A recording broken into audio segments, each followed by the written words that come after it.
When people think about Sweden, they often imagine high taxes and high prices. And while that reputation is not entirely wrong, the full picture is more nuanced than many expect. The real question is not simply how much things cost, but what you receive in return. Compared to many countries, everyday expenses in Sweden are relatively high.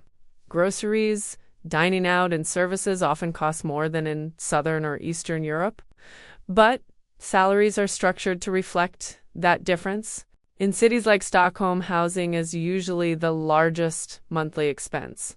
Rent levels vary depending on location and contract type.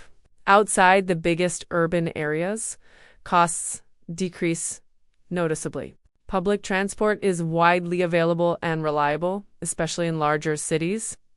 Owning a car becomes more expensive due to fuel prices, insurance, and taxes. For many residents, daily life is designed to function without one. Income taxes in Sweden are higher than in many countries, particularly at middle and upper salary levels.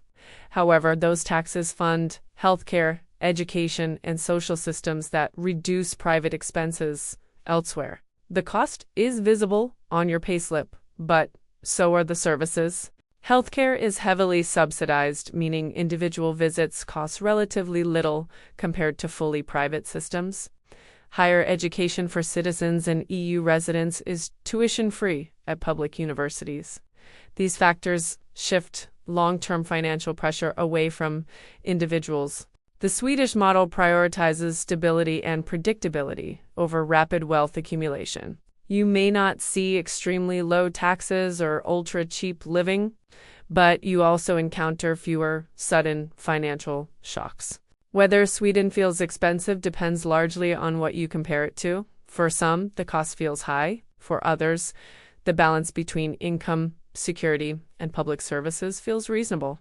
Context changes everything. Sweden is not the cheapest country in Europe, but its cost of living reflects a broader social design built around long-term balance.